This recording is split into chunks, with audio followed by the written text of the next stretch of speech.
Saludos amigos y bienvenidos a su espacio, Conversando con el Doctor.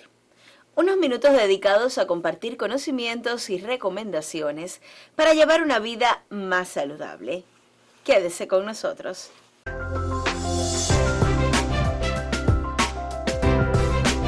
La mayoría de las personas ven el incremento del cáncer en nuestros días como algo inexplicable, pero la ciencia tiene otra opinión. Muchas veces las causas son conocidas. Esta tarde conversaremos sobre el cáncer de pulmón.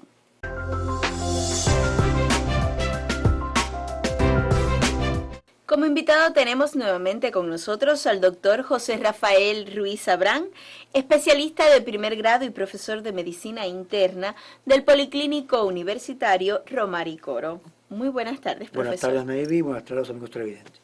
Doctor, me gustaría, antes de entrar directamente en el tema, que usted nos resumiera qué es el cáncer. Bueno, me parece bien comenzar por ahí. El cáncer o el proceso tumoral maligno es un desenvolvimiento anormal de las células que forman los tejidos del cuerpo, mediante el cual estas células se transforman, su morfología, o sea, su manera de estar constituidas y a la vez su función, dando por consiguiente que esos órganos se deterioran e incluso este deterioro del tejido puede extenderse a órganos y tejidos sanos que sean cercanos o no al proceso tumoral. O sea que un cáncer es una degeneración de la célula desde el punto de vista de la multiplicación y de las funciones que adquieren esas células. Teóricamente, Navy, todas las células del organismo pueden convertirse en células cancerosas, pero para que esto ocurra deben incidir factores internos o genéticos y factores ambientales o externos durante un periodo más o menos largo de tiempo. O sea que aunque la ciencia no sabe en todos detalles cómo ocurre esta transformación de un tejido normal en un tejido tumoral, sí se conoce bastante al respecto. Y esta es la base de esa transformación, o sea, la acción de estos factores, ya sea solo o en combinación, para que se produzca la transformación del tejido sano en un tejido maligno o canceroso.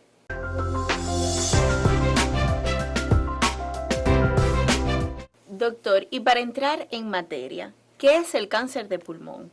Ya explicamos cuáles son las bases del surgimiento del cáncer en general.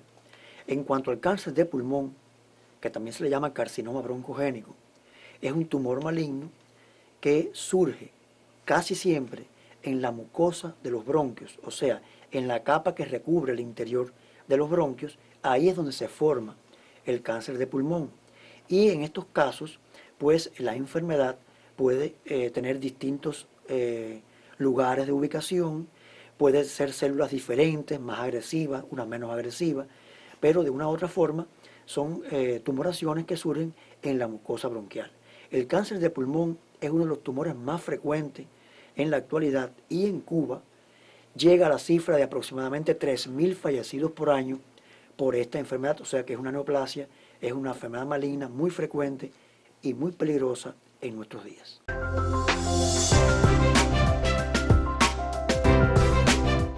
Profesor, se conoce ampliamente el papel del tabaco como un factor de riesgo para la aparición de esta enfermedad. Pero, ¿es el hábito de fumar la única condición para padecer del cáncer de pulmón? En realidad no es tan simple como se puede creer, Navy, pero vamos a tratar de resumir esta pregunta. El fumador durante mucho tiempo recibe el contacto del humo del tabaco precisamente en la mucosa bronquial, que es la zona del pulmón donde se asienta más del 80% de los cánceres de este órgano.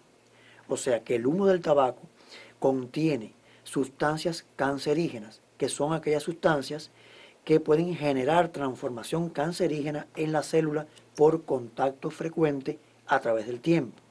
Entre estas sustancias, que son cientos de ellas, sobresale el alquitrán, que es una de las más nocivas en este aspecto. La nicotina, aunque es una sustancia dañina para la salud y adictiva, no tiene ningún papel en la formación del cáncer de pulmón como sí el resto de estas sustancias. O sea que esta es la forma en que puede aparecer el cáncer en un individuo fumador. No es casualidad, como te decía, que la mayoría de los tumores provengan de la mucosa bronquial, que es la frontera que está en contacto precisamente con el humo del tabaco. O sea que esto es la idea de lo que me preguntas. Es bueno precisar, Navy, que hay mecanismos que no están relacionados directamente con el tabaco y que pueden contribuir a la aparición en ciertas personas del cáncer de pulmón.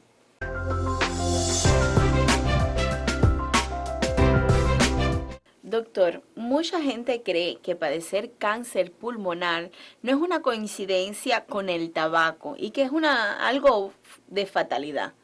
¿Qué usted opina acerca de esto? Bueno, Navy, es una creencia bastante errónea y que es falsa totalmente, porque está demostrado el efecto devastador del tabaco sobre el aparato respiratorio y otros órganos más del cuerpo, pero bueno, estamos hablando ahora del cáncer de pulmón. Lo que sucede tiene su explicación. La ciencia ha demostrado que para que aparezca una tumoración maligna, muchas veces se necesitan varios factores.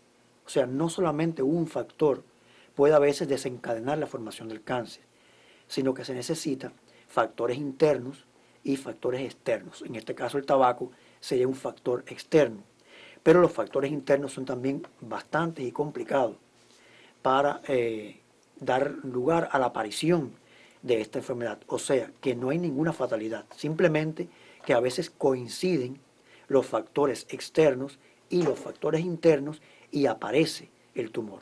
Las personas predispuestas por herencia a padecer de cáncer de pulmón son aquellas que tienen parientes muy cercanos que ya han padecido la enfermedad, por ejemplo, padres o hermanos.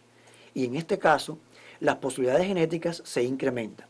Si sumamos a estos riesgos genéticos la presencia de un hábito de fumar, pues las posibilidades de que aparezca el tumor se multiplican y son mucho más probables que estas personas padezcan la enfermedad por tener una carga genética y a la vez un factor externo hostil como es el tabaco.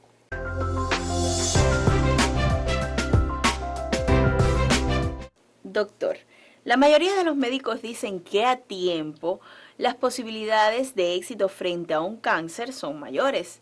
¿Se puede sospechar temprano la presencia del cáncer de pulmón? Aunque el cáncer de pulmón, Navy, es una enfermedad muchas veces fatal, las posibilidades de enfrentarlo con cierto éxito aumentan cuando se detecta precozmente. O sea, ¿qué es una detección precoz del cáncer? Cuando el médico descubre la presencia del tumor en un estadio muy temprano en el que no ha habido diseminación a los tejidos cercanos, no ha habido un crecimiento notable del tumor y puede ser en ese estadio pues extirpado o neutralizado. Pero desgraciadamente solamente una cuarta parte de los casos de cáncer de pulmón pueden dar síntomas orientadores al inicio de la enfermedad. Quiere decir que las 3/4 partes de estos pacientes aparecen los síntomas cuando la enfermedad ya ha progresado y entonces ya se hace más difícil el tratamiento para enfrentar el avance del cáncer.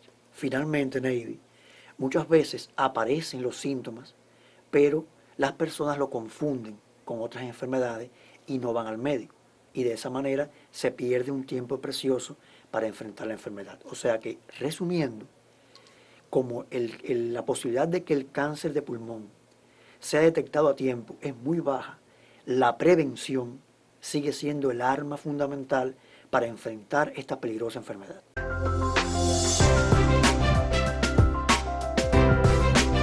Entonces, profesor, ¿cuáles son esos síntomas iniciales que pueden encender las alarmas para acudir tempranamente al médico?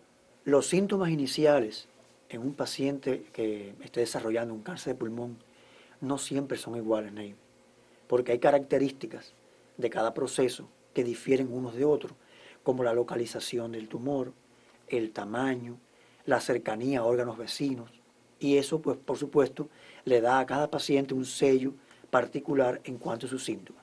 No obstante, vamos a ver en pantalla aquellos síntomas precoces y signos de alarma que nos hacen pensar en la presencia de un cáncer de pulmón. Síntomas iniciales y elementos de sospecha del cáncer de pulmón. Pérdida de peso y decaimiento inexplicable. Tos persistente que no cede al tratamiento común. Expectoración con sangre o hemoptisis.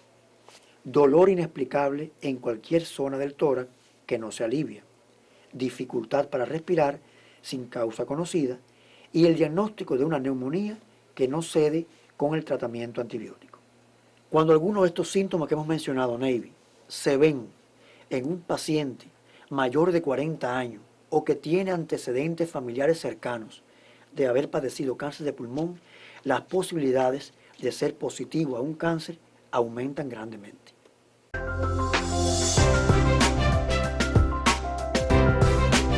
Profesor, para terminar, ¿cuáles son las posibilidades de curación y los tratamientos existentes para estos enfermos? En todo caso, portador de enfermedades malignas, el diagnóstico precoz es vital para ensayar cualquier tratamiento provechoso en el enfrentamiento a esta enfermedad.